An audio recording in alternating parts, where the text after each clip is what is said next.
Jharkhand high court के chief justice Sanjay Kumar Mishra ने शपथ ग्रहण की। राज्यपाल सीपी राधाकृष्णन ने न्यायमूर्ति संजय कुमार मिश्रा को राजभवन में पद की शपथ दिलाई। बता दें कि शपथ ग्रहण के लिए एक भव्य समारोह का आयोजन किया गया था। शपथ ग्रहण समारोह में सीएम हेमंत सोरेन भी शामिल हुए। बता दें कि न्यायमूर्ति संजय कुमार मिश्रा मूल रूप से ओडिशा के रहने वाले हैं। झारखंड आने से पहले वे उत्तराखंड हाईकोर्ट के जज थे। संजय कुमार मिश्रा झारखंड हाईकोर्ट के 14वें चीफ जस्टिस के तौर पर सेवा देंगे। शपथ लेने के बाद मीडिया से बात करते हुए चीफ जस्टिस ने कहा कि मेरी प्राथमिकता simple justice, transparency justice and hard work judicial पर होगी। पुराने केस को ज्यादा महत्व दिया जाएगा, त्वरित कार्रवाई की जाएगी। मेरे कोर्ट में गरीब और पिछड़े तबके के लोगों के केस पर ज्यादा फोकस किया जाएगा। बड़े कॉरपोरेशन केसों को ज्यादा महत्व नहीं देता हूँ। झारखंड कांग्रेस प्रभारी अविनाश पांडे रांची पहुंचे। झारखंड कांग्रेस के अध्यक्ष राजेश ठाकुर, स्वास्थ्य मंत्री बन्ना गुप्ता, कृषि मंत्री बादल पत्रलेख सहित कई कार्यकर्ताओं ने उनका स्वागत किया। एयरपोर्ट से सीधे वे रामगढ़ के लिए रवाना हो गए। वहां कई कार्यक्रमों में हिस्सा लेंगे। बता दें कि रामगढ़ उपचुनाव के लिए 27 फरवरी को वोटिंग होनी है। अविनाश पांडे यहां चुनाव प्रचार करेंगे। बिरसा मुंडा एयरपोर्ट पर अविनाश पांडे ने कहा कि रामगढ़ में कांग्रेस, जेएमएम, राजद सभी सहयोगी दल का सहयोग मिला है। यहाँ उपचुनाव न्याय और अन्याय के बीच की लड़ाई है। रामगढ़ से यूपीए की ओर से कांग्रेस प्रत्याशी बजरंग महतो चुनावी मैदान में हैं। बजरंग महतो पूर्व विधायक ममता देवी के पति हैं। झारखंड जदयू के प्रभारी और बिहार सरकार के मंत्री अशोक चौधरी रांची दौरे पर पहुंचे हैं। इस दौरान उन्होंने बिरसा मुंडा एयरपोर्ट पर उपेंद्र कुशवाहा को लेकर कहा कि कोई भी बात मीडिया के बजाय पार्टी को शीर्ष नेताओं के समक्ष रखना चाहिए। पार्टी ने उन्हें हमेशा सम्मान और पद दिया है। शीर्ष नेताओं के तालमेल और अनुशासन से ही पार्टी आगे बढ़ सकती है। अगर निर्णय या कार्य प्रणाली से कोई असंतोष है तो बात रखनी चाहिए। अशोक चौधरी ने कहा कि अगर उपेंद्र कुशवाहा ने इस्तीफा दिया है तो अच्छी बात है। पार्टी की किरकिरी करके और नीचा दिखाने से राजनीति नहीं होती। महत्वाकांक्षी होना अच्छी बात है, लेकिन अति महत्वाकांक्षी होना सही नहीं है। राजभवन में झारखंड के उच्च न्यायालय के नवनियुक्त मुख्य न्यायाधीश संजय कुमार मिश्रा के शपथ ग्रहण समारोह में महापौर आशा लकड़ा शामिल हुई। राज्य की महापौर सह भाजपा की राष्ट्रीय मंत्री आशा लकड़ा ने मुख्य न्यायाधीश को शुभकामनाएं दी। राज्यपाल सीपी राधाकृष्णन से झारखंड लोक सेवा आयोग के अध्यक्ष डॉक्टर मैरी नीलिमा केरकेट्टा और पेयजल एवं स्वच्छता मंत्री मिथिलेश ठाकुर ने राजभवन में शिष्टाचार भेंट की।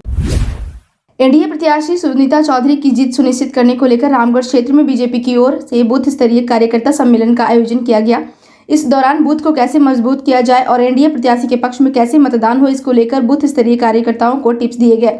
मांडू विधायक जयप्रकाश भाई पटेल ने कहा कि नगर परिषद क्षेत्र के सभी 40 बूथ पर मजबूती से काम करने की आवश्यकता है। वहीं राज्यसभा सांसद आदित्य साहू ने कहा कि बूथ स्तर के कार्यकर्ता पार्टी की रीढ़ होते हैं। इन्हीं की बदौलत पार्टी अपने आप को मजबूत कर पाती है, इसलिए बूथ स्तर पर किसी तरह की कोई खामियां न रहें। कोडरमा में ब्लू स्टोन के अवैध कारोबार के खिलाफ जिला प्रशासन ने अब तक की सबसे बड़ी कार्रवाई की है। झरीटाड़ और इंदरवा के जंगल में संचालित हो रहे अवैध पत्थर खदानों को भरने का कार्य शुरू कर दिया गया है। Hazaribagh wildlife DFO Avneesh Chaudhary के नेतृत्व में छापेमारी की गई। इन जंगलों में 200 से 300 छोटी बड़ी ब्लू स्टोन खदानों का संचालन किया जाता है। इन जंगलों में 200 से 300 छोटी बड़ी ब्लू स्टोन खदानों का अवैध संचालन किया जाता है। बड़ी संख्या में यहाँ के ब्लू स्टोन पत्थरों को निकालकर उसे तराशने के लिए राजस्थान और दूसरे प्रदेशों के बाजारों में भेजा जाता है, जहाँ पत्थरों को तराशने के बाद इन पत्थरों की कीमत कई गुना बढ़ जाती है। छोटे से छोटे पत्थर की कीमत लाखों में बताई जाती है।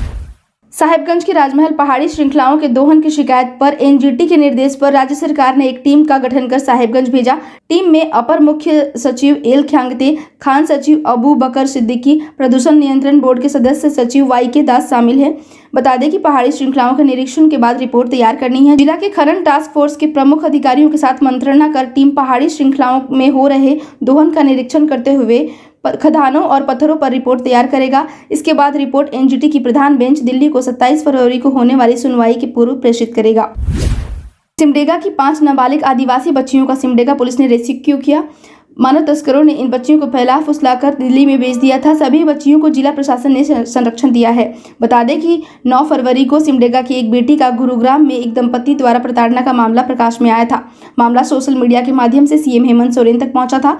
नाबालिग बच्ची को मानव तस्कर घरेलू काम के लिए गुरुग्राम में एक दंपति को सौंप दिए थे, जहां बच्ची की डंडे और गर्म चिमटे से पिटाई की गई थी, जिससे बच्ची की हालत बदतर हो गई थी। सीएम हेमंत सोरेन ने इस मामले पर तुरंत एक्शन लिया और पुलिस को सख्त कार्रवाई करने का निर्देश दिया था। दिल्ली में मानव तस्करी के खिलाफ काम करने वाली संस्था शक्ति वाहिनी की मदद से सिमडेगा पुलिस ने बच्चियों को बरामद कर लिया है। लोहरदगा के रहने वाले खिलाड़ी अंजलि उरांव की मौत के बाद राजधानी के खेलगांव में रहने वाले सैकड़ों जेएसएस-पीएस के खिलाड़ियों ने देर रात शहर के विभिन्न चौक पर प्रदर्शन किया। खेलगांव परिसर में रह रहे झारखंड राज्य खेल प्रोत्साहन सोसाइटी के करीब सैकड़ों खिलाड़ी अचानक सड़क पर उतर गए और अंजलि उरांव की मौत का विरोध प्रदर्शन करने लगे। प्रदर्शन कर रहे छात्रों ने आरोप लगाया कि प्रबंधन की लापरवाही की वजह से अंजलि की मौत हुई है। दूसरी तरफ हॉस्टल प्रबंधन की ओर से यह आरोप लगाया जा रहा है कि मृतक लड़की गर्भवती थी।